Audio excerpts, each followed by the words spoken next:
Hello guys, I am Rajniya, welcome to my vlog.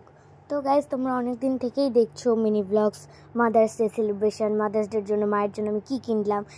তো এটাই হলো সেটার ফুল ব্লগ। আমি প্রত্যেকটা মিনি ব্লগেই বলেছি ফুল ব্লগ আসছে আসছে আসছে। তো আজকে ফুল ব্লগটা চলে এলো। ফার্স্টে আমি এসেছিলাম এই যেখানে রেলওয়ে থেকে শুরু করে সব কিছু পাওয়া যায়, স্টেশনারি দোকান। তো আমি ফার্স্টে ওখানে এসে মায়ের জন্য কিনছিলাম নেল পালিশ। ইয়েস্টারডেতেই আমি যখন ডান্স ক্লাস থেকে আসছিলাম তখনই মাকে একটা নেল পলিশ চুজ করিয়ে গেছি। মাকে বলেছিলাম আমরা যখন ঘুরতে যাব তখন ওটা নেব। মা বলেছিল যে তাহলে ওটা তোর জন্যই কিনবো।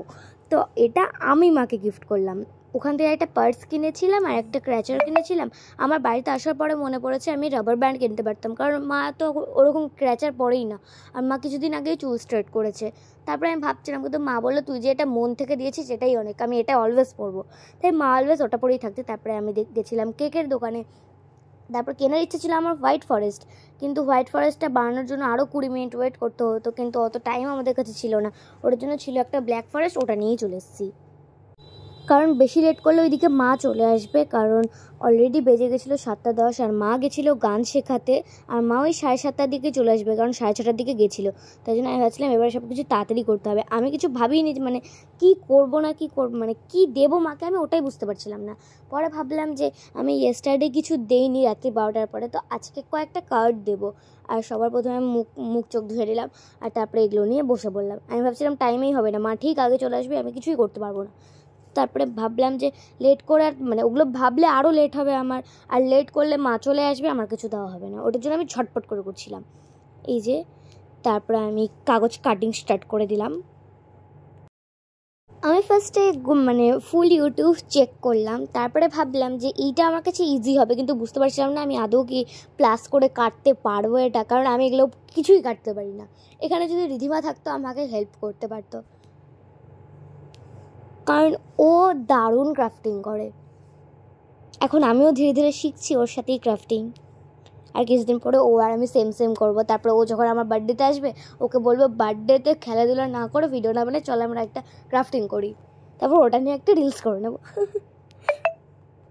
তারপরে তো আমি ভাবতেই পারিনি যে এটা এভাবে হবে, কারণ গোটাটা ভালো করে হয়নি কাটিংটা, কিন্তু তাও যে একটা শেপ আসবে আমি তো এটাই ভাবতে পারিনি। আমি ভেবেছিলাম প্লাস সাইনে কাটবো, দেখা গেলো ডিভিশন সাইন হয়ে গেল। তারপরে আমি ঝটপট করে এই যে মার্জিনটা টেনে দিলাম, আর যেটা টানতেই আমি বুঝতে পারলাম যে আমার কাটিংটা ঠিক হয়নি, ওটার জন্য মার্জিনটা এরকম একা বেঁকা হয়েছিল। আর তারপরে আমি লাভটা সুন্দর করে আঁকিয়ে দিলাম, কারণ একবার যদি পেন দিয়ে আঁকাই আর যদি একটু উল্টোপাল্টা হলো তাহলে আমাকে গোটা কাগজটাই ছিঁড়তে হবে। তাই জন্য ফার্স্টে আমি পেন্সিল দিয়ে আঁকালাম, আর তারপরে এই স্কেচ পেনটা দিয়ে আমি ওটাকে স্কেচ করে দিলাম।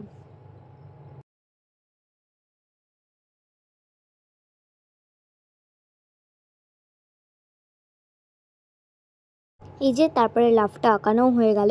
আর আজকে সকাল থেকে টিউশনের টাইমে আমি রিধিমাকে বলছিলাম যে কিছু কি প্ল্যান করলি কি আন্টিকে দিবি। ও তখন আমাকে ওর প্ল্যানটা বললো। আমি তখন বললাম যে আমি এগুলো ভেবেছি, তুই বলতো এগুলো দিলে কি ভালো হবে, মা কি খুশি হবে। ও তখন আমাকে বললো তুই যেটা ভালোবেসে দিবি সেটাই আন্টির পছন্দ হবে, কারণ তুই ওটা মন থেকে দিয়েছিস। আর তাই জন্য আমার যা যা পছন্দ হয়েছিল আমি তাই কিনে নিয়েছিলাম। আর টাইম যদি আরেকটু বেশি থাকতো তাহলে আরও কিছু কিনতাম, কারণ আমার বাজেট ছিল অনেক বেশি, কিন্তু বাবা বললো টাইম নেই, তুই যা পারিস 1 সেকেন্ডের মধ্যে কিনে নিয়ে চল। তাই আমাকে 10 মিনিটের মধ্যে কিনে নিয়ে যেতে হয়েছে। আর দেখতে দেখতে আমার 15 মিনিট লেগেছিলো। ভাই বলছে তোর টাইম ছিল 10 মিনিট আর তুই নিলি 15 মিনিট, আর টাইম হবে না। বাবা তো আমাকে বলেছিল কেকই নেওয়া যাবে না, কিন্তু তাও কোনো রকমের বাবাকে রাজি করি আমি কেকটা কিনে নিয়েছিলাম। আর তারপরে এই যে আমি এটাকে লিখে এটাকে এটার ভাঁজটা কী করে করে আমি ভাঁজটা বুঝতে পারছিলাম না, ওটার জন্য আমি একটা নিজের মতোই ভাঁজ করে দিলাম, জানি না এটা ঠিক না ভুল। তারপরে আবার একটা লাভ আঁকিয়ে নিলাম। এগুলো আমি মাকে কালকেই দিতে চাইছিলাম, কিন্তু আমাদের এখন ক্লাস টেস্ট শুরু হবে কালকে থেকে, কালকে আছে ম্যাথ এক্সাম। আমাদের ফার্স্ট এক্সামে ছিল ম্যাথ, এখন ম্যাথ এক্সামটা হয়ে গেছে অলরেডি, কারণ আমি এটা এডিটিং অনেক দিন পর করছি। আমি স্যাটারডেতেই রাত্রে করতে যাচ্ছিলাম, কিন্তু আমার টিউশন বলতে আমি পড়ছিলাম বলে করা হয়নি। আর পরে দেখলাম 11টা বেজে গেল আর মা ঘরে ছিল, বাড়লে যদি মা আবার দেখে নেয়। আমি মাকে বার্থডেতে গিফট দেই, অ্যানিভার্সারিতে গিফট দেই, মা বিছানার উপর বসে থাকে, আমি নিচে বসে বসে বানাই। কিন্তু মা কখনো বোঝেও না। কিন্তু এইটাতে কিন্তু মা কিছুই জানে না, কারণ ওগুলোতে তো মা জানতেই পেরে যায় যে আমি কিছু একটা দিচ্ছি, কিন্তু কী দিচ্ছি ওটা মা বুঝতে পারে না। কিন্তু এটাই মা কিছুই জানে না, খালি মা এইটুকু জানে মাকে আমি নেল পলিশটা দেবো। কারণ আজকে আমি সকালবেলার আগের চোটে, মানে সেদিন আমি সকালবেলার আগের চোটে মাকে বলেই দিয়েছিলাম যে তোমার জন্য আমি মাদার্স ডেতে নেল পলিশ কিনছি। মানে এত পরিমাণে আমি এক্সাইটেড হয়ে গেছিলাম, নট রাগ। তাই জন্য মা শুধু ওইটাই জানে, কিন্তু মা কখনো ভাবতেও পারবে না যে আমি পার্স দিলাম। এগুলো সব কিন্তু আমাদের পিকি ব্যাংক থেকে কিনেছি, রিধিমাও সেম, আমিও সেম। তারপরে এই যে এটা কালার করা হয়ে যাওয়ার পরে আমি এটার মধ্যে লিখে দিই happy mother's day, I love you. চলো এটা এখন হয়ে গেছে, এবার একটু তোমাদের দেখানো যাক। এই দেখো, এদিক থেকে দেখালে অলওয়েজ উল্টোই হবে লেখাগুলো, তাই জন্য আমি ওভাবে দেখালাম। আর এইটা শেপটা, মানে এইটাই শেপটা ভালো আসেনি, কিন্তু আবার যদি আমি প্রথম থেকে করতে যাই তাহলে আবার টাইমটা আমার ওয়েস্ট হবে, ওটার জন্য আর করলাম না। আর তারপরে আমি ভাবছিলাম ওগুলোকে কিছু করে দেবো, হাতে হাতে দিলে তো মা বুঝেই যাবে কী দিয়েছি। ওটার জন্য ফার্স্টে আমি এই প্রফুল্লর ব্যাগটা নিয়ে নিই, ওটাতে দিই। এই যে তারপরে এই ক্র্যাচারটা, আমি এখন খালি ভাবছি ক্র্যাচার না দিয়ে যদি আমি ওটা দিতাম কত ভালো হতো। আর তারপরে এই যে ক্যারি ব্যাগটা ঢুকিয়ে দিয়ে আমি নেল পালিশটা ওখান থেকে নিয়ে নিলাম।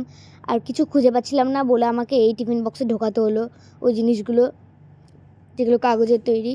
আমি অনেকগুলো মানে প্যাকেট রেখেছিলাম ঘরে, কিন্তু মা ওগুলো সব ঘর ঝাড় দেওয়ার সময় বের করে দিয়েছে, তাই জন্য আমাকে এই টিফিন বক্সে করে দিতে হলো। মা নিশ্চয়ই বলবে ছেঁড়া ফাটা। তারপরে আঠা দিয়ে একটা গিফট লিখে দিলাম, তাছাড়া টিফিন বক্সটা কেমন যেন লাগছিলো। আর এইটা আমি কিনেছিলাম মায়ের জন্য, এটা একটু বড় সড়ো, আমারও সেম এটাই আছে কিন্তু ওটা ছোট, এটা ওটার থেকে একটু বড় সড়ো। তারপরে আমি ঘরটা পরিষ্কার করে দিলাম, অলরেডি দেখেছি 7:30 বেজে গেছে, মা এখনই চলে আসবে। আর এই ফুলটাকে আমি এখানে রাখলাম, প্রথমে ভেবেছিলাম এখানে রাখবো, পরে যখন মনে হলো টেবিলের ওপরে রাখবো তখন ওটা রেখেছিলাম। মানে আমি প্রথমে ভেবেছিলাম এমনি নিচেই কেকটা কাটা হবে, কিন্তু তখন ভাবলাম নিচে কেকটা কাটলে কেমন একটু লাগবে, ওটার জন্য আমি টেবিল এনেছিলাম, মানে আমার স্টাডি টেবিলটা। তারপরে গাইজ বললাম যেমন 7:30 বেজে গেছে, মাও চলে এসছে। মা ভেবেছি কি আমি হয়তো সব কিছু রেডি করে রেখেছি, মা কনফিউজড হয়ে গেছে, আরে কিছুই তো নেই এখানে। দেখো গাইজ, মা চারিদিকে শুধু খুঁজছে কোথায় কী আছে, কারণ এভাবে আমি ক্যামেরা নিয়েছি। পরে মাকে বললাম তুমি চুপচাপ বিছানা বসে থাকো, কিচ্ছু করবা না, নড়বা চড়বা না। তারপরে আমি সঙ্গে সঙ্গে গিয়ে স্টাডি টেবিলটা নিয়ে নিলাম, আমাকে একটু তাড়াতাড়ি করতে হতো, বেশি লেট হয়ে গেল। তারপর আমি আমার স্টাডি টেবিলটা খুঁজছিলাম এই ঘরে এসে, তারপর এটা নিয়ে গেলাম।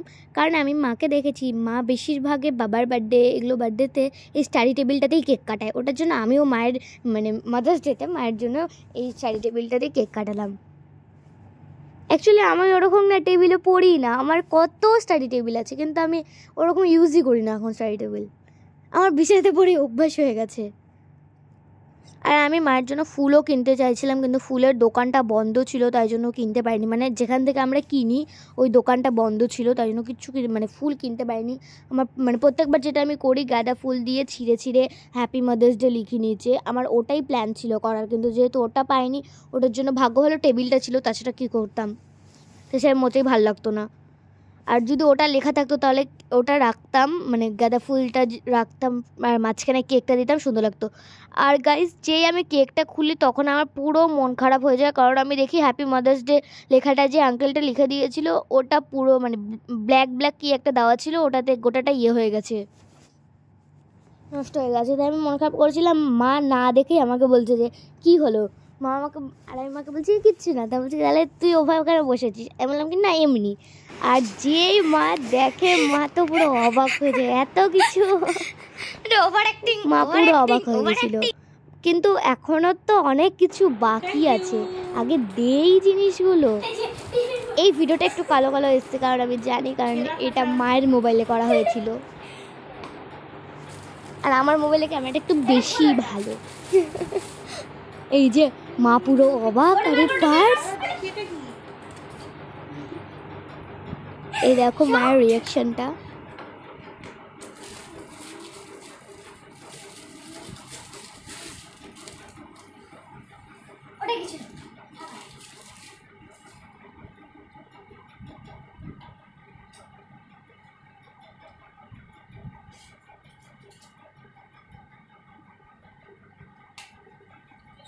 না বাহ, দারুণ হয়েছে তো। ছোট ক্র্যাচার, এমা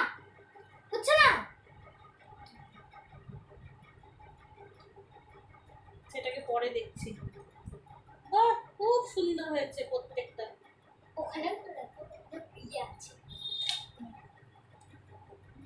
আর তুমি এটা তো পড়াও, এটা খুলে কেন? আমি আজকে কুইন। এটা খোলা। আর গাইজ জানো, যখন মা চেক করছিল পার্সটা, তখন আমার মনে পড়লো আমি এই টিফিন বক্সে না দিয়ে আমি পার্সের ভেতর রাখতে পারতাম এই কাগজগুলো। তখন আমার মনে পড়লো।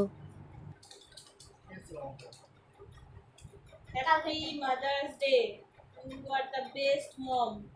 Happy mother's day, I love you. দেখো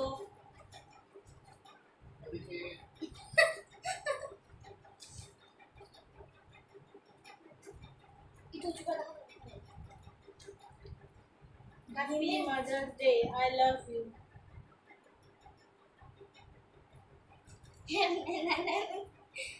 সুন্দর হয়েছে গিফটগুলো। এটা আমার খেলা। আচ্ছা আচ্ছা, তারপর দিদি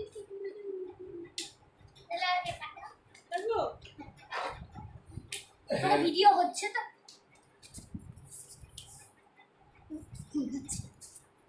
একসাথে কাটি।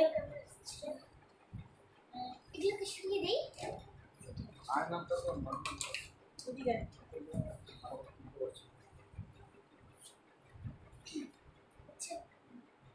কেকটা সামনে থেকে একটা ছবি তুললেন? হ্যাঁ তোলা হয়। তাহলে ভিডিও করেছি হয়ে যাবে। ছবি তোলা হলো একটা। ওখান থেকে হবে, ওখান থেকে ছবি তুলে নেবো। নাও একটা ছবি তুলে করে দিই।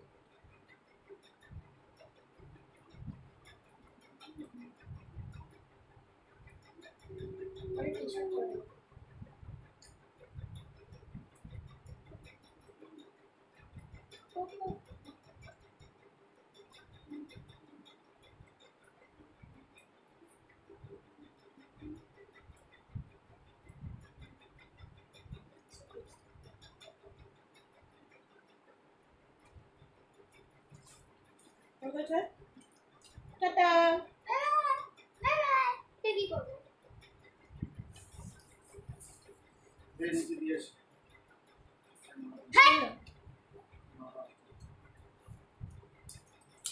কেকটা একটা ছবি তুলে বা রোডের সাবা। থ্যাংক ইউ বেটু, কত কিছু করেছি আমার জন্য, কত গিফট নিয়ে আসছে আমার বেটুটা। কার বুদ্ধি এটা বেটু? না বাবা। তারপরে কেক কাটার পরে আমার আসল কাজ শুরু হয়ে গেল। তোমরা বুঝতেই পারছো, খাওয়া। তারপরে আমি কেকটা খেতে শুরু করে দিলাম। অর্ধেক কেক তো আমিই খেয়েছি, আর কেউই খাইনি। তারপরে এই যে কুইনের এটা পরে আমি আবার ঢং করছিলাম। তো গাইস, এই ব্লগটা এইটুকুই। যদি ভালো লেগে থাকে তাহলে লাইক, কমেন্ট, সাবস্ক্রাইব করতে কেউ ভুলবে না। Bye bye.